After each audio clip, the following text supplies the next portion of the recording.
America, the DSA sure has a magic word, don't they? Abolish. Abolish the Senate. Abolish prisons.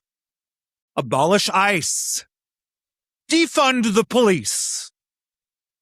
Replace the Supreme Court. Replace the presidency. Say it fast enough, it sounds like courage. It does. But when you slow it down, it's something else entirely. These people are fluent in demolition and functionally illiterate in construction. Because the second question is always the killer. Okay, abolish it. Sure. Great. Okay. Replace it with what? Who pays for it? Who runs it? Who enforces it? And who gets punished when it fails? That's the big one. That's where the whole thing starts to wobble. The demolition language is a graduate seminar, folks. The construction language is a guy pointing at a wall going, yeah, put something there. Hey, America, it's Chad Law, the last gay conservative. This is Common Sense, the show where we read the fine print so you don't have to. And if you've got something to add while we do this or think I've got it dead wrong, text me, 252-CHAD-LAW. I read them at the end of the show. So let's take this thing apart.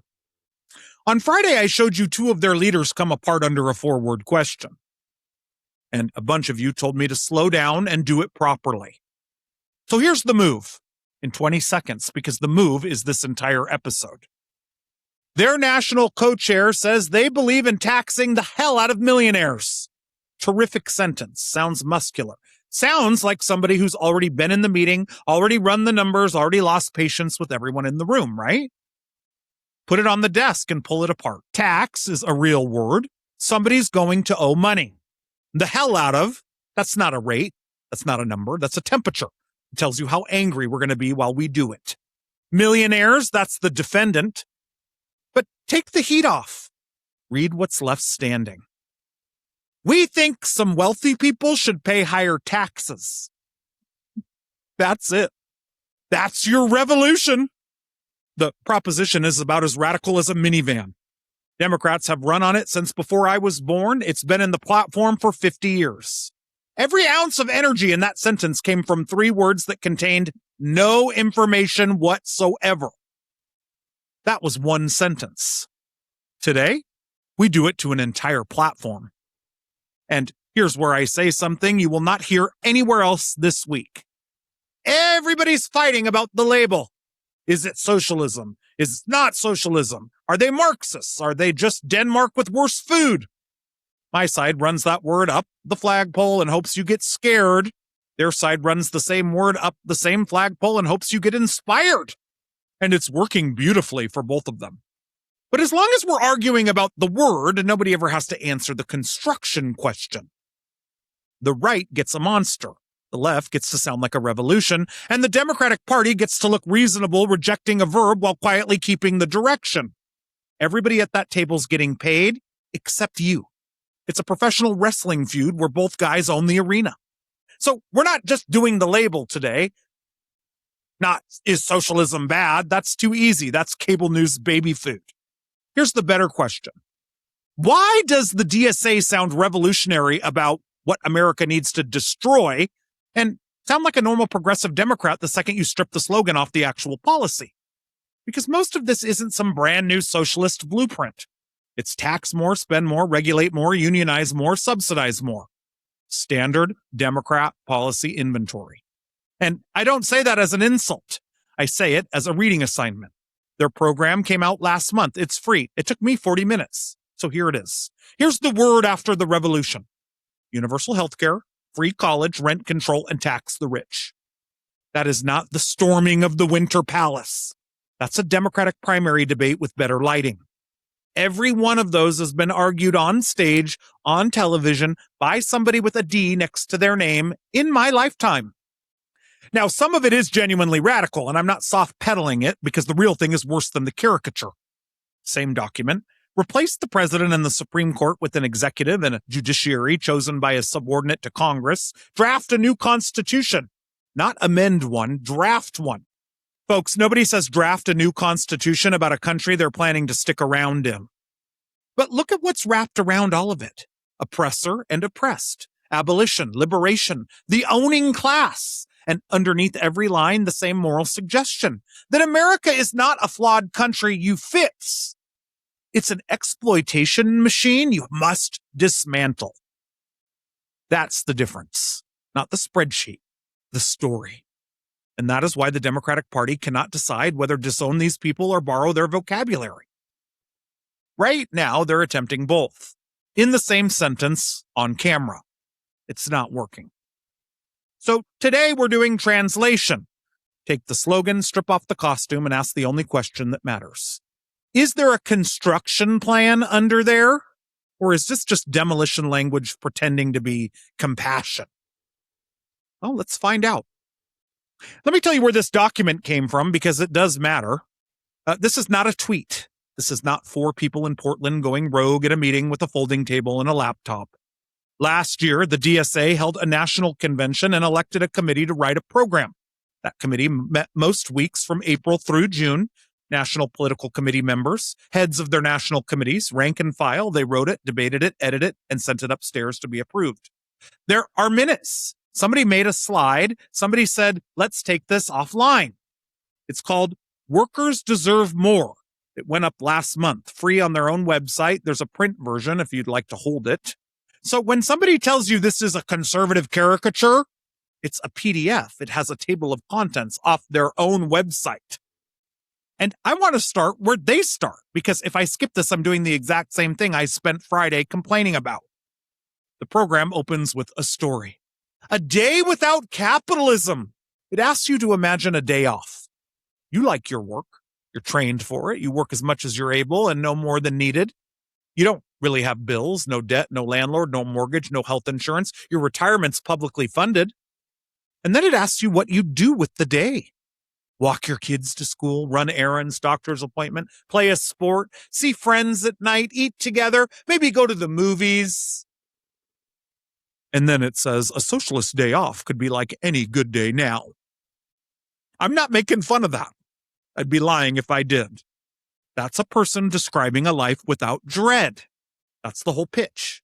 No dread Sunday night, no dread when the mail comes, no dread at the pharmacy counter. Everybody wants that. I want that. So hang on to it, because that's their brochure. But now let's read the contract. Same document, section called A Real Democracy. Number 1, abolish the Electoral College. Replace the president and the Supreme Court with an executive and judiciary chosen by and subordinate to Congress. Next section, a democratic Congress. Replace the 2-party system, expand the House, proportional representation and ranked choice voting in every election, and abolish the Senate. Keep going, end mass incarceration, demilitarize the police, break the police unions, redirect the funding as steps towards fully abolishing the police and prison systems. Foreign policy, abolish ICE, end detention and deportations, legalize migration, amnesty for all immigrants regardless of status, and end visa caps. Defund the Department of War, which is what it's called again, so at least somebody over there is keeping up. Economic democracy, public ownership of the largest corporations and essential industries. So the DMV, but for everything. And in the preamble, before any of it, the sentence that tells you what the whole document is, they're fighting to win the battle for democracy, draft a new constitution, and create a democratic socialist republic. Now notice how that reads. Every one of those has a verb and an object. Abolish what? Replace with what? Chosen how? Subordinate to whom? Expand which chamber? Redirect from where? There's no fog anywhere in it. People sat in a room and picked those words on purpose, and then a committee voted on them. That is a precise document. Whatever else you think, nobody was mumbling. Hold that thought about 4 minutes, because a couple weeks back, their co-chair went on C-SPAN and did something I'll give him credit for. Ashik Siddiq, national co-chair, Washington Journal, just as about as friendly as a room as exists in this country, unless you count the callers. And the callers were hostile in a very polite way from Ohio at 7 a.m. He gets asked about abolishing the Senate, and he answers. He says the Senate is a very undemocratic institution, says a state with a small population gets the same representation as a state with 40 million people, says government should be proportional to the population. That's a basic core principle. The House already works that way, and his words, we just don't see the point of the Senate. Then he says, historically, it was built to serve wealthy people who owned a lot of land, and that's still the system we've got. That's an answer. It's a real answer. I think he's dead wrong. The entire point of the thing is that Wyoming doesn't get erased by California, and the small state protection is the only reason there's a country here instead of 13 of them. But that's a proposition with edges on it. He came down the stairs. You can argue with it. And his co-chair fills in the rest. Expand Congress significantly. Make it one chamber. There it is. One house, bigger, proportional. Somebody answered the question. He also said, and I want this on record because it's the most revealing thing anybody in this story has said out loud, that's part of our platform, and we don't think that's extreme. So they can do it. That's established. Nobody in that organization is incapable of a specific answer, which makes the rest of the document so strange. Take the very next demand, same page, same section, replace the president and the Supreme Court with an executive and judiciary chosen by and subordinate to Congress. Chosen how? Majority vote? Which majority? Subordinate? Meaning what exactly? Can Congress remove a judge? Remove him for what? For ruling the wrong way? Because if the legislator writes the law, appoints the judge, and can fire the judge over the ruling, you haven't built a judiciary. You've built a performance review. That's letting the defendant pick the judge, pick the jury, and decide whether we're having a trial.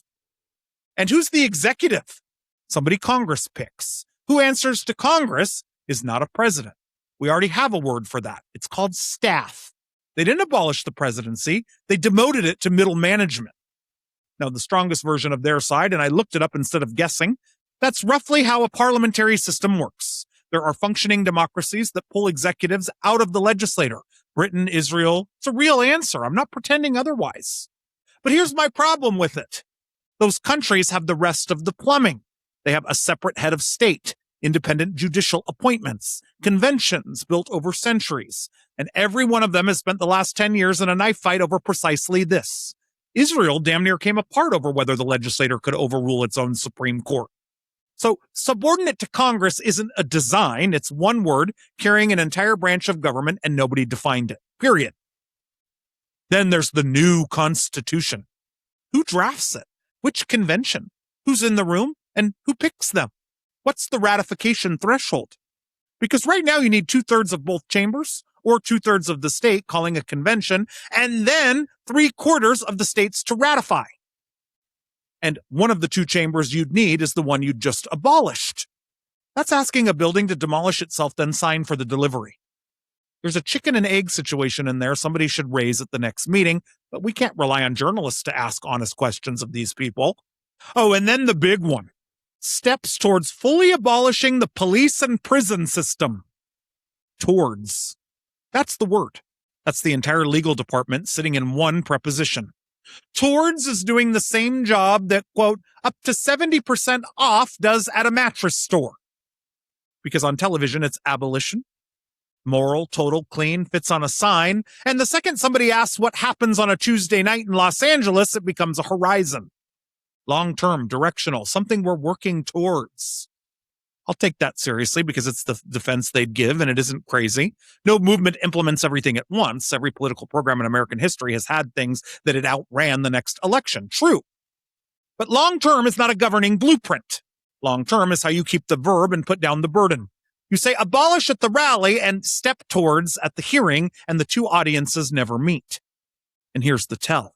The timeline is only ever vague in one direction.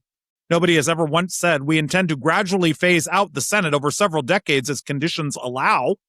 The demolition is immediate and specific. The replacement is always a horizon. So read the document twice, and here's what you're left holding. The half about what they're tearing down names institutions by name with verbs. The half about what comes after names feelings, democracy, dignity, needs, the public good. All of those was written by a lawyer. The other one was written by a retreat. Before I read you the second half, I want to tell you where I actually learned this, and it was not in politics. Before marketing, before any of this, I did hair. A licensed cosmetologist. I stood behind a chair. And here's what happens in that chair. A woman sits down, you spin her towards the mirror, and you ask her one question. What are we doing today? And 9 out of 10, what comes back is a list of everything she hates. I hate the length. I hate what it does right here. I hate that it goes flat on this side. I hate my forehead, my jawline. I've hated this cowlick since I was 11. I've heard it all. And it is specific. It's precise. There's no fog anywhere in it. She could have submitted it in writing to me. So you say, okay, what do you want? And there's nothing there. Not because she's dumb. Not because she doesn't care. She cares more than anybody in that building. She'll even hand you a photograph, and the photograph is a different woman with a different face, a different hair type, $800 of professional lighting, and a full-time employee whose entire job is her hair, which is not a plan either. That's the hate list with a picture stapled to it. And here's what I learned back there, and I've never been able to unlearn. Every item on the hate list is real, all of it. She's not making it up, and I never once thought she was. It just isn't a haircut. Somebody still has to decide what this is going to be when she stands up. And that's the part nobody can do for you and nobody enjoys, because the second you say out loud what you want, you can be wrong about it. Hating is free. Wanting actually costs something. So when I read a political program that's fluent in what it hates and foggy about what it means, I don't think those people are liars. I don't think they're stupid. I think they're in the chair. The difference is when my client couldn't answer the question, the worst thing that happened was 6 weeks of bad bangs. These people are asking for the entire country. Friday, we stripped one sentence. Let's do the whole grocery list. Guarantee universal health care at no cost to individuals. Strip it. That's Medicare for all. And Medicare for all is a bill. It has a number. September 13th, 2017, 16 original co-sponsors, and I'll read you 4. Cory Booker, Kristen Gillibrand, Kamala Harris, and Elizabeth Warren. 4 people who ran for president of the United States. If that's the revolutionary cell, the revolution has an awful lot of Senate parking. That's not a socialist plot. That's a Tuesday press conference with a podium and a banner. Next, a 32-hour work week with full pay and benefits. Strip it. That's the 32-Hour Workweek Act, House Bill, Mark Tancano, Senate companion, introduced March of 2024 by Bernie Sanders, who was chairing the committee at the time and held a hearing on it that same week. And here's Sanders' own line about it. A 32-hour workweek with no loss of pay is not a radical idea. He's right, it isn't. That's my entire point, and he made it for me in a press release. Next, pass a federal jobs guarantee. Strip it. Federal Jobs Guarantee Development Act, Cory Booker, 2018. A pilot at the Department of Labor in up to 15 high unemployment communities. When he introduced it, it was just the first federal jobs guarantee bill ever introduced to Congress. He brought it back in 2019 with Ilhan Omar. Remember that one. We're going to come back to Senator Booker. Next, cancel all student debt. Strip it. That's not even a proposal. A sitting Democratic president tried to do it by executive action, and the Supreme Court stopped him. You can't storm the Bastille when the last warden already opened the door himself and got sued over it. Next, enact aggressive wealth taxes on the richest individuals and corporations. Strip it down.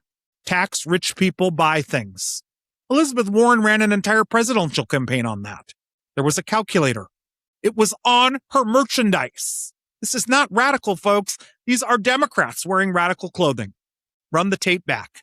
5 demands out of the revolutionary program, 5 strips. Every one of them landed on a bill with a Democratic senator's name on the top. The same Senate they want to abolish. So where's the revolution? Not in the bill, in the costume. It is not in the policy. I looked. It's a Democrat primary platform with better graphic design. It's in their story. And that's on their website, too. Different page. This one's the one nobody reads. What is democratic socialism? First sentence. Quote, capitalism is a system designed by the owning class to exploit the rest of us for their own profit. Designed. That's the word. That's the whole machine, and it's the only word in that sentence that actually matters. Not capitalism produces unequal outcomes. Not capitalism has winners and losers. Not capitalism needs guardrails, which a lot of people believe and which you can have an actual argument about. Designed on purpose by someone to do this to you. And once you swallow that one word, watch what happens to every other sentence in American politics. Your rent isn't high because 30 years of nobody building anything ran into everybody wanting to live in the same 8 cities. It's high because it was designed that way. Your job isn't shaky because the industry changed. Designed. And every bad thing that happens from you from that moment on isn't a problem to be solved. It's evidence. Evidence in a case that closed before you walked in. Traffic is evidence. The weather is evidence. The self-checkout is definitely evidence. That's not a small thing to install in somebody. That's an operating system. Because if the building was designed to crush you, then fixing the building is collaboration. Reform is complicity. Improvement is a trick. You don't renovate a trap. That's why the verbs have to be abolish. They're not being dramatic. Inside that story, abolish is the only honest verb available. You can't reform a thing you've just told everyone was built on purpose to hurt them. Their own preamble says it. Their enemies are not individual bosses, but the entire global system of capital. Not this or that cop, judge, or president. The entire structure. So here's what I think is actually happening. And I'll be careful because I can't read minds, and I'm not going to pretend I can. I can't tell you what's in their hearts. I can only tell you what that language does. Let's take one policy, the 32-hour work week. It has 2 completely different sales pitches. To a 50-year-old Democrat in the suburbs, it's H.R. 1332, Takano's bill. There's a phrase and schedule. There's a hearing. To a 25-year-old who's watched rent eat half his paycheck and has quietly stopped believing that anything he does on a given Tuesday changes where he ends up, it isn't a bill. It's liberation. Same 8 hours, 2 products. And the second one is a much better product. It doesn't just hand him a shorter week. It hands him an explanation for his whole life, a villain with a name and a side to be on by Thursday. Nobody ever cried at phase-in schedule. Now, the fair part, and it's real. Plenty of those people believe every word of it. This isn't a room full of cynics running a con. I'd bet most of them are truer believers than the senators who co-sponsored the same bills. And that exploitation story didn't come out of nowhere. If you're 25 and you've watched institutions in this country move heaven on earth to make powerful people whole, and then explain very patiently why nothing can be done about your situation, you don't need a pamphlet to start wondering whether the thing was rigged. And again, I'm not auditing their hearts. I'm reading their receipts. And as a recruiting instrument, that story is doing numbers. Over 120,000 members as of last month.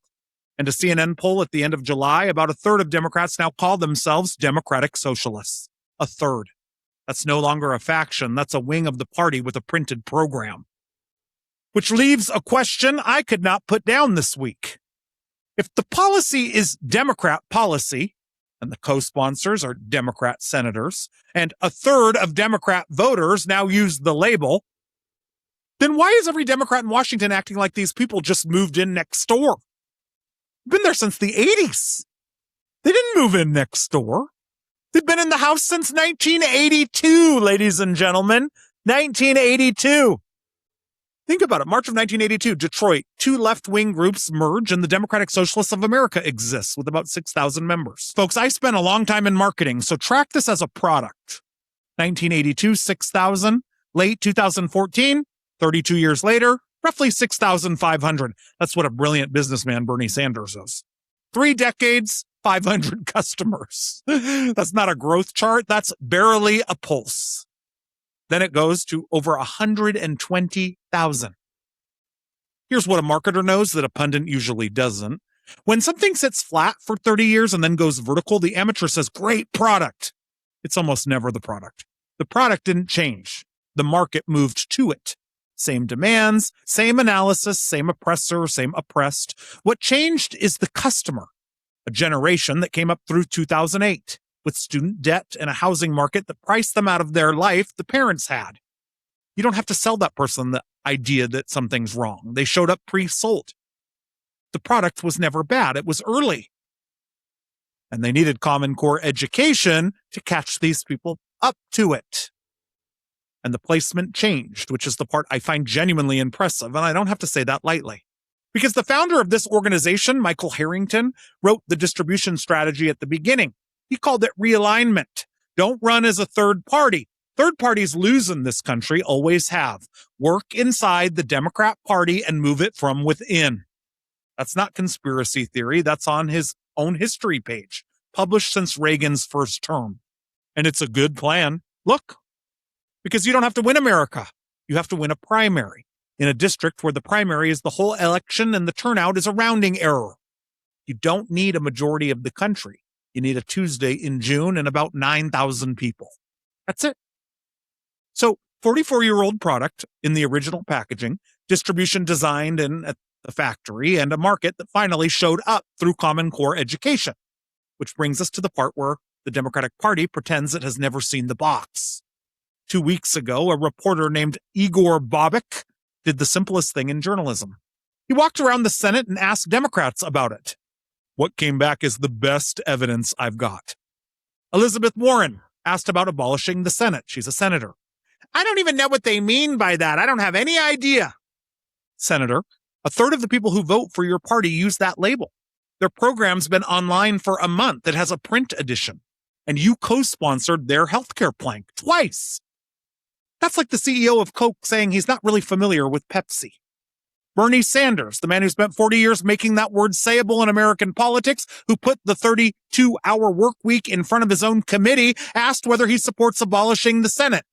One word, no. Then he told reporters that he had a flight to catch. 40 years, one syllable, gate B12.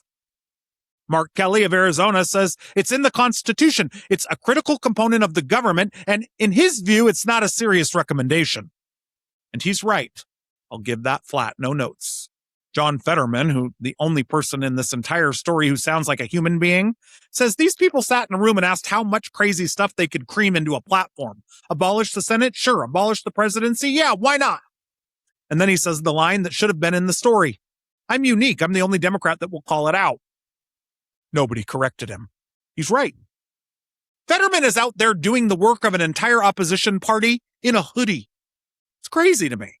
And I'm not a big Fetterman fan. Now, here's where it stops being funny because a United States senator wrote my episode for me and I don't think he noticed. Tim Kaine, Virginia, ran for vice president of the United States. He asked about the DSA surge and he said, I'm reading this, I know people in Richmond who align with DSA who don't want to abolish the Senate. They don't want to abolish the presidency. If you ask them, why are you DSA? They will say, I'm a Democrat, but I like DSA because I don't like the concentration of wealth. Read it again. I'm a Democrat, but I like DSA. That's a sitting senator telling a national reporter that the Democratic Socialists in his own city are Democrats who like the branding. He said that as a defense. That's a character witness who accidentally reads the confession into a report. He meant, calm down, they're harmless. What he described is a Democrat in a costume at a meeting. What I've been saying. These are not revolutionaries, folks. I could not have written it better. I tried. Kaine's version is still better than mine. And then there's Senator Booker. This one's classic. Booker gets asked about the platform. He says his constituents care about their economic situation and about health care, not about proposing things that would require a constitutional amendment, which he calls farcical at this point. His words. Good line. Very strong, very dismissive. And then, in the same interview, same reporter, same breath, he says what he does support. Statehood for D.C., statehood for Puerto Rico, and changing equal state apportionment because 5 states out of the Dakotas and the Mountain West have 10 senators between them and fewer people than Los Angeles County. And he says that's really problematic. Now, changing equal state apportionment requires a constitutional amendment and not a regular one. Article 5 of the Constitution walls off exactly one thing from the normal process. One. And it's this. No state without its consent shall be deprived of its equal suffrage in the Senate. Meaning you'd need Wyoming to voluntarily vote to matter less. That's asking the last guy at the poker table to agree the chips don't count. So the senator called constitutional amendments farcical and then, before the reporter could get to the next question, proposed the single most farcical amendment available in the entire place. And if the name's ringing a bell, it should. Cory Booker introduced the first federal jobs guarantee bill in the history of Congress, which is sitting in the DSA program today, word per word, while he tries to separate himself from the DSAs. All right. Fair is fair, and this part matters. Those senators genuinely do reject the institutional demands. That's real, and I'm not going to pretend it's theater. Sanders' no is a no. Kelly's right on the Constitution. Nobody in that building is voting to abolish the Senate, and no serious person thinks they are. That's not what I'm questioning. What I'm questioning is a party that spends a week explaining that these people are strangers while its own senators have their own names on top of their bills. You can reject the verb. You cannot pretend you've never seen the policy when you're the one who's written it for years. And then there's the question nobody in this fight wants to sit with, including me. Have any of these people ever actually been tested? Really, these DSAs everyone's freaking out about. Look at where the wins are.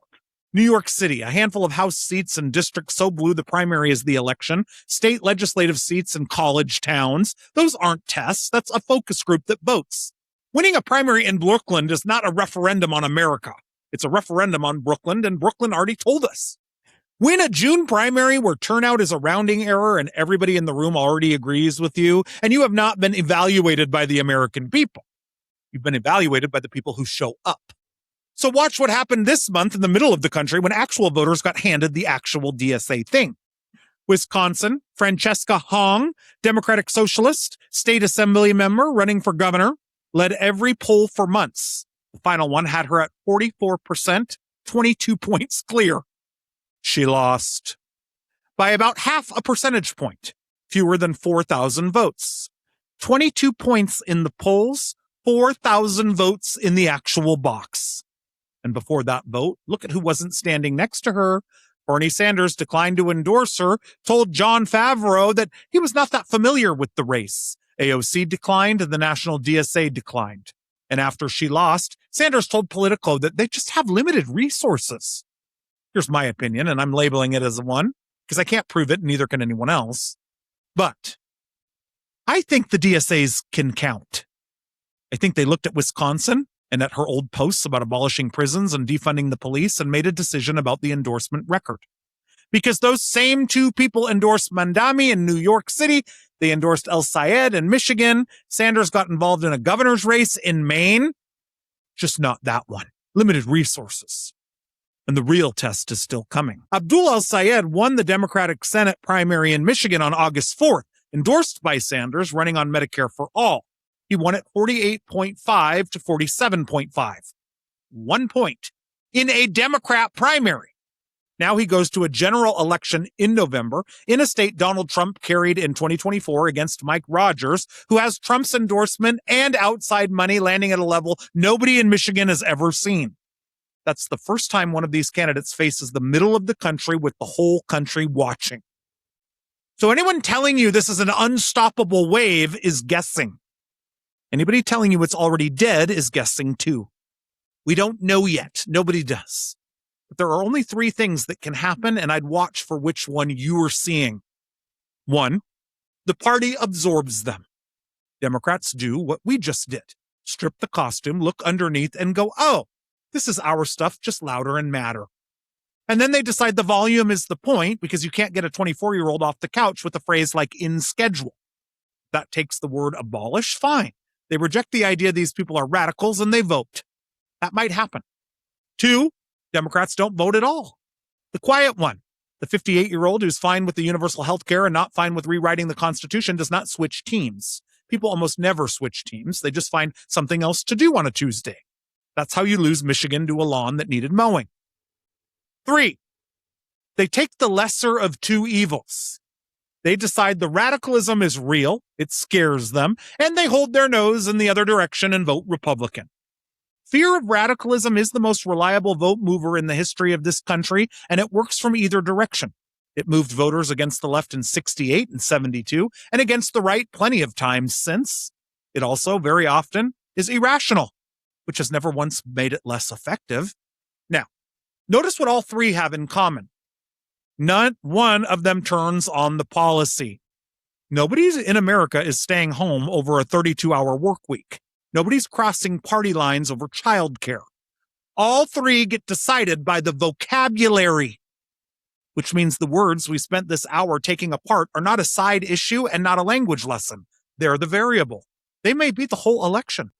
If you want my guess, America, and it's a guess, I own it, A party that spends 2026 explaining abolish the Senate to Michigan and Wisconsin is the best gift Republicans have been handed in 20 years.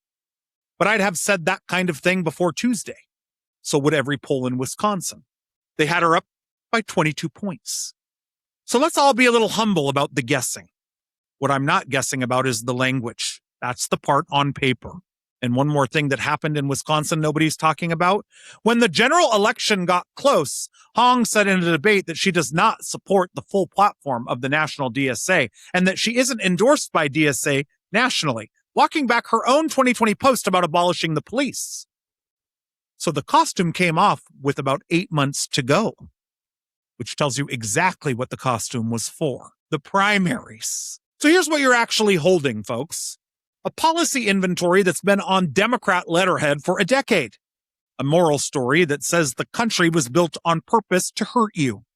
And a set of demolition verbs that the story requires and the policy doesn't. 3 separate things sold to you as one thing. And that's the tool. You can run it on anyone. Them, me, the guy you like, the guy you can't stand. 3 questions, not 4, just 3. 1. What's the demolition verb?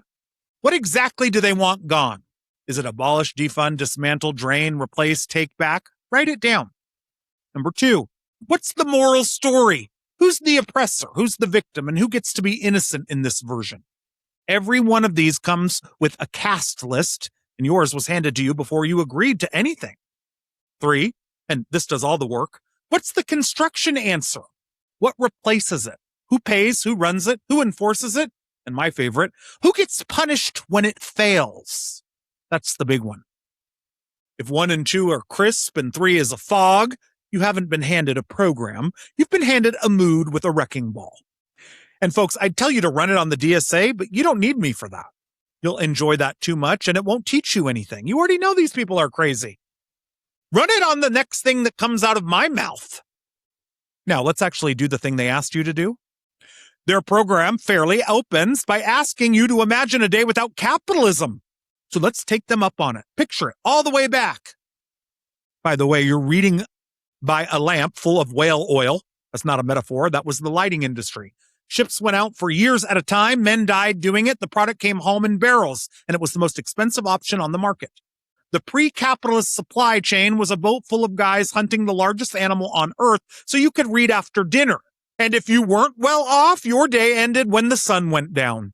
That was the whole evening. And nobody abolished that.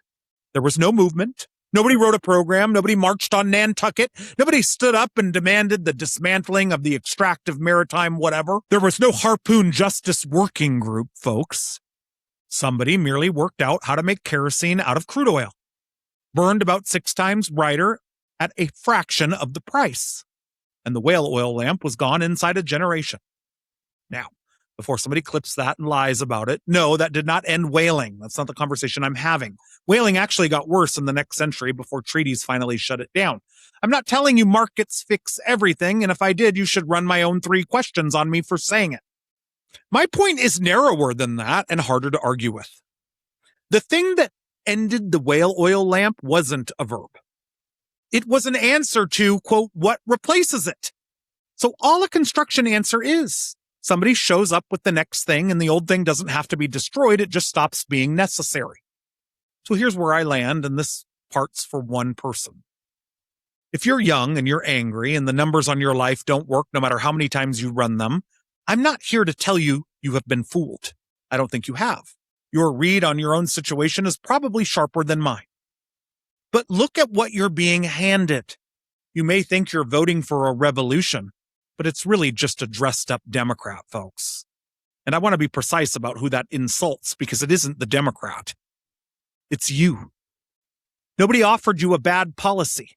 Some of that policy is fine. Some of it I'd argue about all day and might even lose. That's not the problem. The problem is they didn't ask you to evaluate anything. They asked you to feel like a revolutionary while voting for a phase-in schedule. It's a monster truck rally that turns out to be a zoning meeting. And here's what cost you, and it's more than people realize. A construction answer treats you like a citizen. It says, here's what it costs, here's who runs it, here's what happens when it breaks, here's the part I'm not sure about, now you decide. A demolition story treats you like a resource. It doesn't need your judgment. It needs your anger on a schedule roughly every 2 years. One hands you a lever, the other hands you a villain. And you can't do anything with a villain. That's the trick. You can only carry him around. A lever fixes your house, your situation. A villain just gives you something to think about in the shower. So no, I'm not asking you to love capitalism this afternoon if you don't. I'm not asking you to stop being furious. Stay furious. Some of it's earned. I'm asking you one thing, and it costs you 8 seconds. When somebody tells you what they're going to tear down, make them tell you what goes there next. Who pays, who runs it, who enforces it, and who gets punished when it fails. Because abolish is a feeling. Replace is a job. And the people who actually fix something in this country, whatever party they're in, and I don't care which one, are going to be the ones who showed up wanting the job, which is unglamorous and pays badly in attention and is why the line for it is so short. Which leads me to my Reagan reminder. January 21st of 1985, second inaugural, not the famous one. Nobody quotes the second one. Reagan, who spent his whole career telling you what was wrong with government, says something I didn't expect to find. He's talking about the founding, about the moment that people said government is not our master, it's our servant. And then this, quote, that system has never failed us, but for a time, we failed the system. That's the whole argument on this desk today, and it's 41 years old. One side says the system was designed to hurt you, so it has to come down. Reagan and me say the system is the best thing we've got, and when it goes wrong, it's because we went wrong, which is a much harder thing to be told because there's homework in it. One of those lets you off the hook. The other one puts you to work. Guess which one polls better? I know which one I'd rather be handed. I also know which one is easier to sell. One quick thing before we go. If common sense has become part of your weekly routine, chadparkerlaw.com is your home base. Every week you'll find something new, my latest books, a new editorial, the Daily News, the free Common Sense Conservative Manifesto, and everything else we're building together. And if you've got a question, an idea for an episode, or you think I missed the mark, call or text me at 252-CHAD-LAW. The best conversations on this show start with your messages. And remember, if you see us anywhere out there, share us. Next time somebody says abolish, don't argue with them. Just ask what goes there and watch how fast the room changes. America, this has been Common Sense. Stick around for the after hours while I answer all the questions that came in during tonight's live broadcast.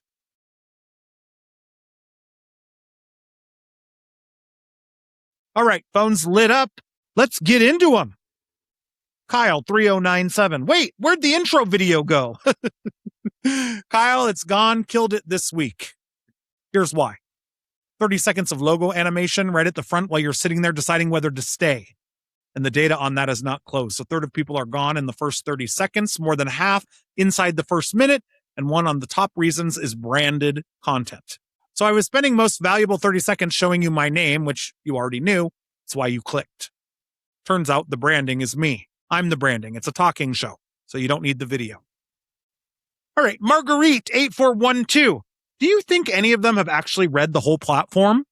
The people who wrote it, absolutely. There's a note at the end. A committee elected at their convention, met most weeks, April through June, drafted it, debated it, sent it up for approval. Somebody sweated over those words. The 120,000 members? No idea. I would guess most haven't.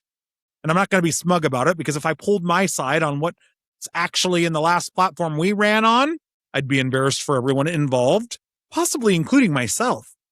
People join movements the way they join churches. You come for the feeling and you assume somebody in the back has read the documents. Great question. Thomas, ending in 5526. Chad, you spent an hour saying they're basically Democrats and also that they want to abolish the Senate and write a new constitution. That's contradictory. Picked one.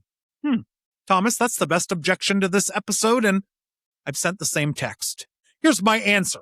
Both are true, and the split is not random. The radical demands are the ones that can't happen. Abolishing the Senate needs a constitutional amendment that Article 5 basically forbids. A new constitution isn't happening in your lifetime or mine. Those are the loudest things in the document, and in practical terms, they're decorative. The ordinary demands are the ones that can actually pass. Healthcare, housing, a jobs guarantee, the work week, bills with numbers. So they're radical exactly where it costs them nothing and conventional exactly where it counts. That's not a contradiction in my argument. That is my argument. Great question.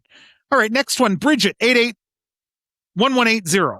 Fine, but you never said, is the 32 work week actually a good idea or not? Caught me. I used it as an exhibit and never gave you a verdict. Short version, I'm against it. And here's my one question. Who eats it in a 12-person business?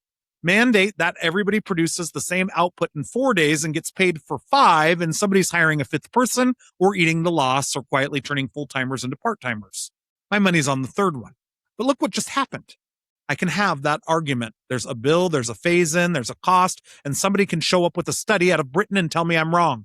That's the whole point of tonight's show. Give me something I can lose an argument to, not just vocabulary. Andres, 6743. This was a hit piece. You ran your 3 questions on the left all night, not once on your own side. Drain the swamp, abolish the Department of Education. I'll wait. Andre, you're right that I didn't. So let's do it right now, live, and you tell me how it goes. Abolish the Department of Education. Demolition verb, crisp. Moral story, crisp. Washington took your school and gave you nothing. And I've said versions of that. Construction answer, who writes the check that Title I currently writes to a poor district in Eastern Oregon? Who administers special education requirements when a school tells a parent no? Who enforces it when a district decides some kid is an inconvenience? And what I usually hear back is the states. Which states? All of them? The ones that feel like it? That answer goes up. Same as theirs. So it fails. And I'm not going to pretend otherwise because it's my team saying it. There may be a real argument down there. I think there probably is, but abolish the Department of Education is not that argument. It's a bumper sticker in a suit. Good text, Andre. Uncomfortable, but keep them coming. I like that. Wesley, 4038. Genuine question. Do you read all these documents yourself or does someone hand you a summary? Myself, and I'll tell you how because it's dumber than you think. I walk about 5 miles a day out on the property with the dogs and I listen to this stuff through my glasses.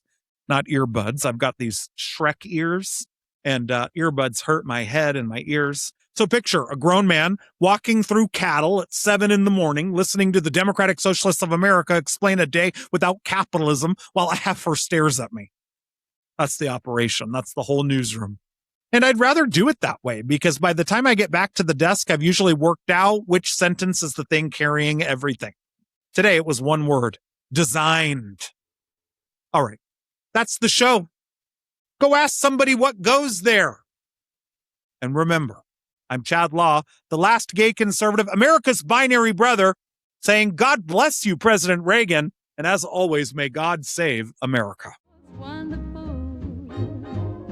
It's marvelous that you should care for me. Yes, you've made my life so glamorous. You can't blame me for feeling amorous. Oh, it's wonderful. It's so